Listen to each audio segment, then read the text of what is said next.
Galera, o que foi isso que aconteceu no capítulo 204 de The Beginning of the End? Arthur está com uma luta mortal enfrentando o Uto com todas as suas forças. Aya praticamente parece ter sido derrotada no último capítulo e agora o que vai acontecer? Fica aqui nesse vídeo pra gente conversar um pouco sobre isso. E aí pessoal, tudo bem? Joemir aqui na área do Panela Nerd, sejam bem-vindos mais uma vez. Tô melhorando sim, mas vamos ao que interessa e The Beginning of the End. A grande batalha entre o reino de Hecate e o reino de Alacre está todo vapor e, inusitadamente, uma luta que todos nós fãs do Arthur Lewis esperávamos que seria o grande embate dele contra o Uto, chegou a dar início. E dessa forma nós vimos como como grande é difícil a luta pro Arthur enfrentando esse retentor tão poderoso. E é com o início da página Ao Raiar do Sol que essa luta começa em troca de provocações entre o Uto, querendo fazer com que Arthur lute com toda a sua raiva, com estilo de vingança, simplesmente com provocações atrás de provocações. O legal de The Beginning of the End é o fato de Arthur simplesmente nunca segurar tanto quando está lutando, quando se trata de enfrentar os seus adversários na guerra. Ativando seu Helmheart e lutando com todas as suas habilidades dos elementos para enfrentar Uto, que se mostrava ter infinitas estalactites negras vindas do chão, eram conjuradas muito rápidas, o que fez com que Arthur ficasse em muita desvantagem, pois todo o ataque que ele tentava infligir no corpo do cretino simplesmente era defendido por esses espetos negros, né?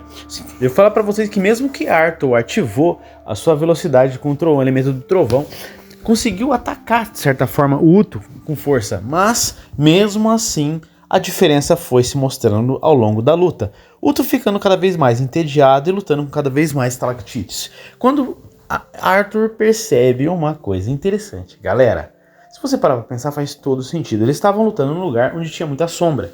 E as habilidades de Uto simplesmente utilizavam a sombra para fazer aqueles espetos. E aonde tinha mais escuridão, eram os espetos mais poderosos que causavam mais dano em Sylvie e também no Art. Fazendo com isso, eles tiveram que subir bem alto para poder lutar no céu, que eu achei para vocês uma coisa muito louca. Me lembrou um pouquinho de Games of Thrones, pelo fato do Art estar com a Sylvie lá em cima. Só ficaria mais perfeito se o próprio Uto tivesse um dragão, um inverno, algum monstro voando com ele para poder lutar. Enfim, essa luta no céu foi muito interessante, foi uma ideia muito boa da Sylvie. Só que o problema é que mesmo assim eles tinham que tomar cuidado, né? Porque você já sabe, mesmo eles estando lá no alto lutando, o Arthur tinha um problema de não saber voar ainda com o elemento, então ele dependia muito de usar a Sylvie como um trampolim assim para sempre que caísse ela pegar ele e jogar ele para cima. A Sylvie também não podia se aproximar tanto porque o próprio Uto podia usar não só a sombra do seu próprio corpo para estar lutando lá em cima, porque sim, ainda tem um pouquinho de sombra ali para ele usar, daquela foice negra no braço dele, e também podia usar a sombra do próprio Arthur, então da própria Sylvie, que era bem maior e seria mais interessante dele fazer isso. Imagina a situação, se só saíssem espetos do corpo da Sylvie, da sombra do corpo da Sylvie, e atacariam um Arthur logo pelas suas costas.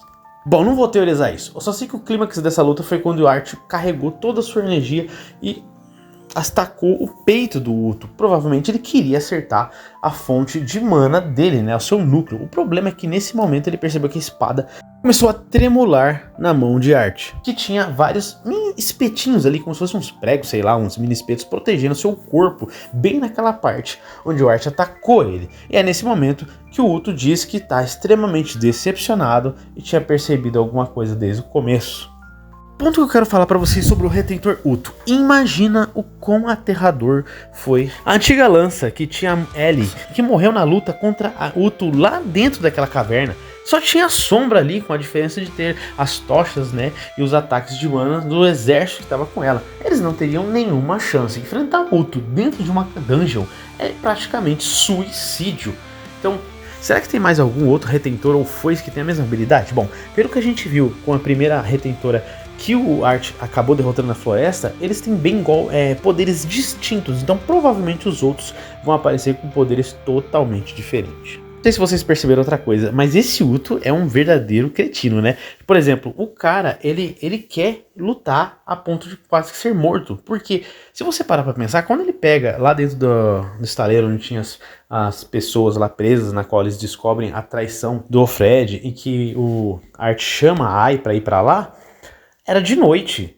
Então, se eles lutassem ali, já quisesse lutar ali mesmo, o Uto simplesmente ia ter total vantagem, 100% de ferrar com o Art. Mas o cara aceitou trocar de lugar, simplesmente esperar o nascer do sol pra começar a luta, o cara realmente confia no taco dele. Agora, se você estiver se perguntando por que o Art não usou o Mirage Walk dele, que é o passo dele de miragem lá, que ele vai bem devagar, ou simplesmente o Burst Step, que é o que ele faz, é o contrário, né? Tem o Mirage que é pra ninguém perceber a velocidade dele, ou ele se aproximar, que ele usou bastante da última vez, que praticamente ferrou as pernas dele, ou simplesmente ele podia ter usado aquele Burst Step mais rápido para conseguir sobrepujar a velocidade de ataque do Uto, mas, gente, ele já foi avisado mais de uma vez que se ele continuar usando essa técnica, ele vai ferrar com a perna dele.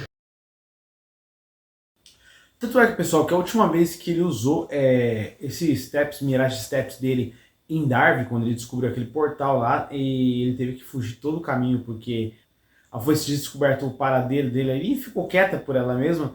Ele simplesmente teve que usar todo o caminho até acabar a mana dele, e depois a Sylvia acabou salvando ele, levando direto pro castelo, né, pra ele poder se recuperar, e teve que fazer aquela puta cirurgia nas pernas dele lá pra poder recuperar. Então ele tá avisado já que se ele ficar usando isso, ele vai acabar ficando aleijado. Só que, é claro, a gente sabe que o protagonista talvez uma hora vai ter que usar esse poder numa situação extremamente extrema, ou para salvar a Tess, não sei o que vai acontecer lá pra frente, né? Bom, e o que vocês acharam? Gostaram? Gostaram dessa análise rápida que eu trouxe para vocês? Só um pouco do comentário do último capítulo, 204, né?